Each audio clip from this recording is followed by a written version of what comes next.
وکړو چې دا خلک دي پر کومه لار راوستلي دي پر هغه لارې برته وباسه. هیڅ اپریشن نه منو، هیڅ دغه دوکې دا فراډ نه منو. ستا خلک دي، تا راوستلي دي، تا ته در معلوم دي دا امکان نه لري چې اوس ما دغه د اني په غرو کیله کې زه په 48 غنټو کې ولاکه د څښلو اوبه پیدا کړم. بیا دا خلک دلته ناست دي، دې د خوراک څوک وروړي، دا اصلي څوک وروړي، دا دوی ته د اوبو سهولت څوک ورکوي، دا میډیا چې دی استعمالوي دا د نیټ سهولت چا ورکړی دی؟ دا څه د پسخند خبرې دي چې دلته په دې ریاست کې تر څو د دې ملک شنه جنډۍ دا ټیکسیز موږ د سکیورټي ادارو ته ورکوو. دلته تر 2 درجنه زیات سکیورټي ادارې جوړې کړي دي. د ملک 50% بجټ دی وړي، بیا ماته د لښکر جوړولو څه ضرورت دی؟ دا اپریشن دا به یوازې موږ کډوال کوي، دا به تا ته کډه په شا درکوي، بچی به در باندې ژاړي، خوندې منډې به در باندې ژاړي، تا د خپله وطنه بې کوره کوي. خو په دې کې دی ولاکه یو دهشتګرد ونیسي یا یې مړ کړي، دا اپریشن به دی زموږ د پښتنو خلاف کوي. په وزیرستان کې هغه خاوندان خلک د حیثیت چې سهار او ماښام به د ده پر کور 500 خلک ناست ول، جرګې و مرکې به پر کېدلې. هغه خلک یې دې څه ته مجبوره کړل چې بیا به د دوی یو ټرک راتلی، وراسته دال او راشن به یې په تقسیمول. هغه زموږ شملور پښتانه به بیا په لینو کې د ده 2 کیلو دال او چولو ته ولاړ ول. ملکو ته نږدې دا 14,000 کیلومتره سفر کوي. خو چاینا چې دغه لاره جوړه کړي دغه 14,000 کیلومتره سفر پر 3,000 کیلومتره باندې درېږي، 10,000 کیلومتره سفر د دغه بچتېږي.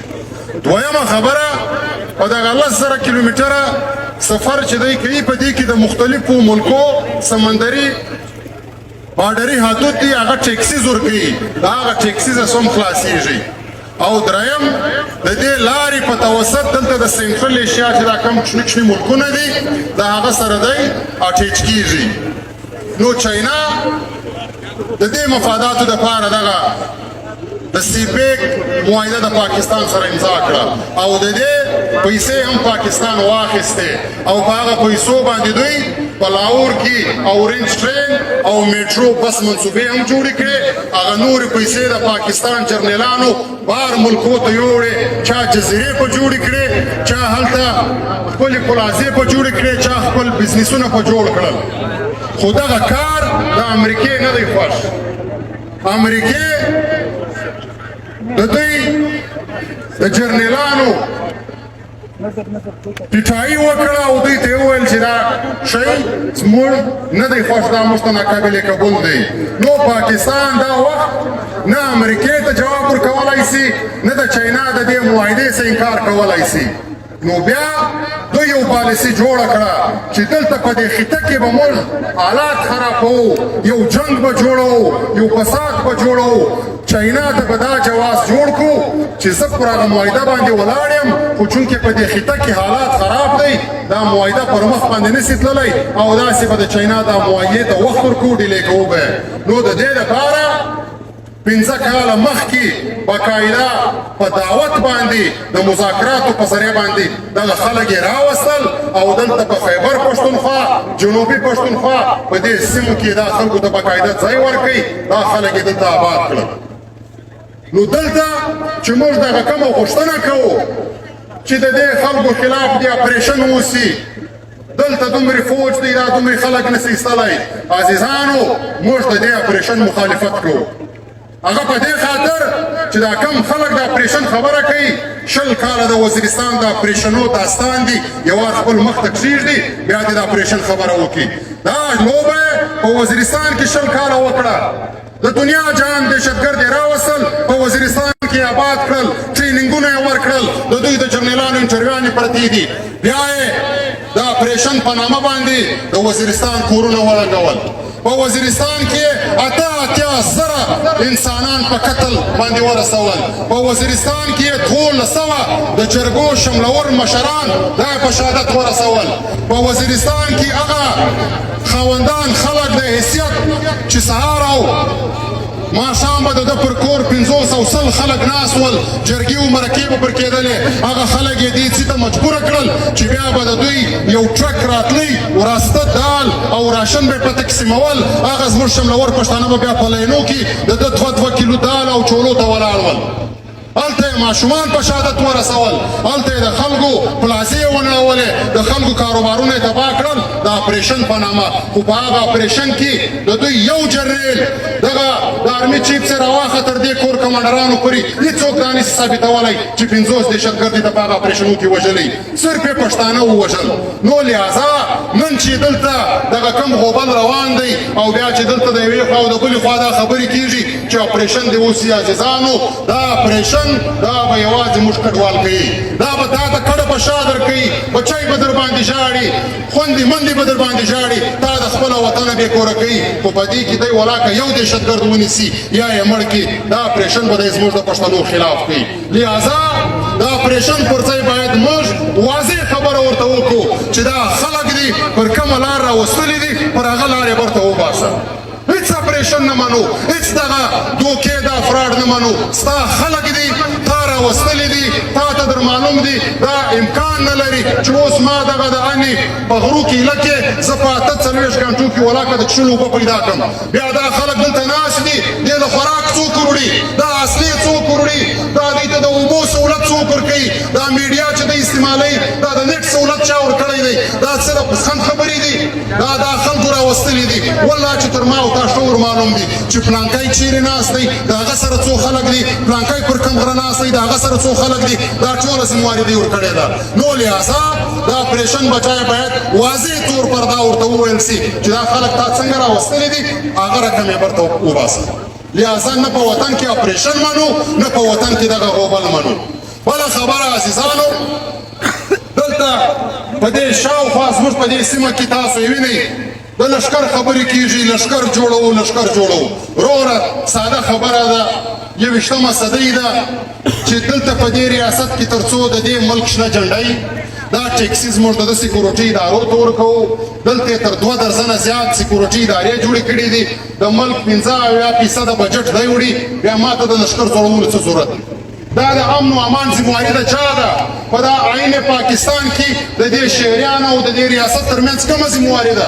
زما دا ذمهواري ده چې زه به ټیکس بل ملک ته نه ورکوم دته به ورکوم هغه موږ دا دی ټول ورکوو د 1 روپۍ سیواخه چې تر 100 روپۍ پورې ته هره خریداري کوي تر کروړو پورې کوي تر اربو پورې کوي موږ دې ریاست ته ټیکس ورکوو قانون موږ د دې ریاست ښه منو پخوا چوټۍ د جمعې په ورځ ولا هم زموږ قبول بیا د اتوار په ورځ کله هم زموږ قبوله ده پر دې روډو باندې چې موږ روان یو خپلې خوندې مندې را سره یي چې هر څوک لاس راکړي موږ نه ورته درېږو خو د دې ریاست سیکورټي ادارو ته درېږو یوه بله واورئ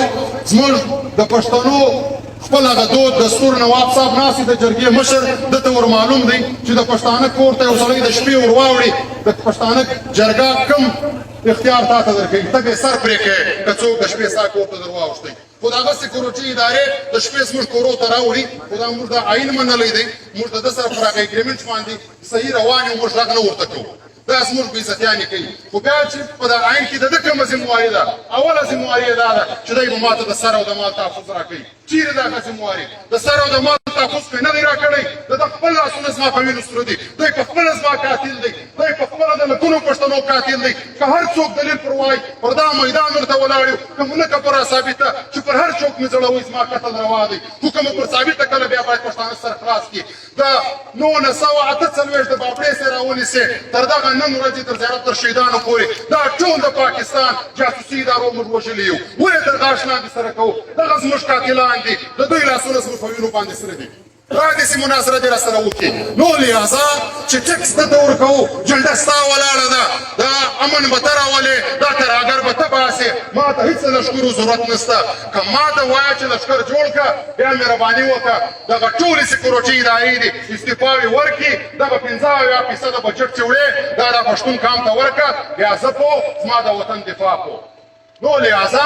باید دلته هره ورځ تر دا جنازو پورته کولو باید موږ دلته قام ته صحیح خبره وکړو او د دې قام صحیح رهنمایي وکړو او قام د دې بلا څخه خلاص کړو بله خبره عزیزانو اخري دا کومه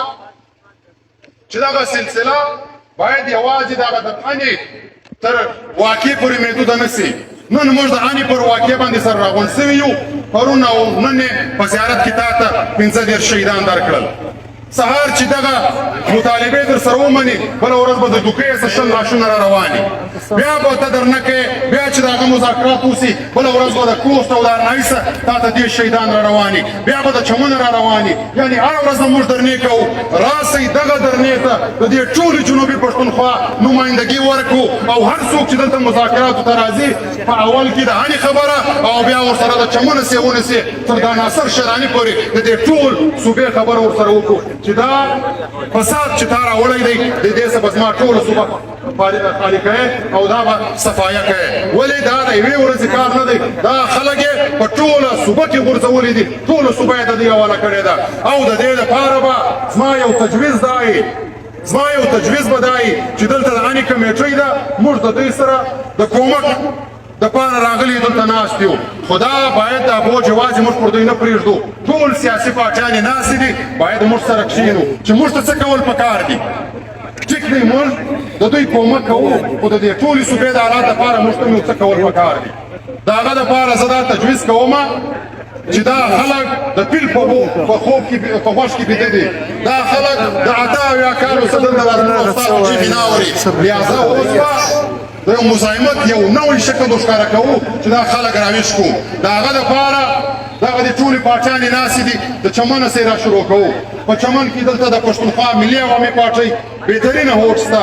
د انفغ شته د جمعیت علما شته د دا نورو تنظیمو شته موږ ورسره ملګري یو سهار پکار دی چې 500 کسان راوځي د ټولو پاچانو چمن کوژک بند داسې دي په ژوب کې 500 کسان د ټولو پاچانو په نمایندګي راوځي ژوب بند داسې دي په لورلای کې راوځي لورلای بنده د کوچلاق چوک بند کوټه بنده د بلوڅانو ورونو صفاس کوو نوشکۍ او لکپاس بند ټوله صوبه لاکډاون دا د هېچا معتبره نه دی چې دی به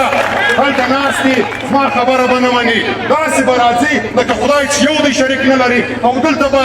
که څوک خبره ورسره کوي د هغه دپاره زما دا تجویز دی داسې خبره نه پرېږدو چې دوی به هلته په یو کوټه ننوځي هلته به خبره ورسره کېږي باید دلته د دې ولس مخ ته د دغه سړي سره خبره وسي که ارمي چیف راځي که وزیر اعظم راځي که هر څوک راځي د دې ولس په مخ کې باید خبره ورسره وسي چې دا تماشه دې روانه ده نور پښتون او بلوچ په خپله صوبه کې دا تماشه نه مني نو په اخر کې عزیزانو دلته چې زموږ کوم شهدا سوي دي د دوی له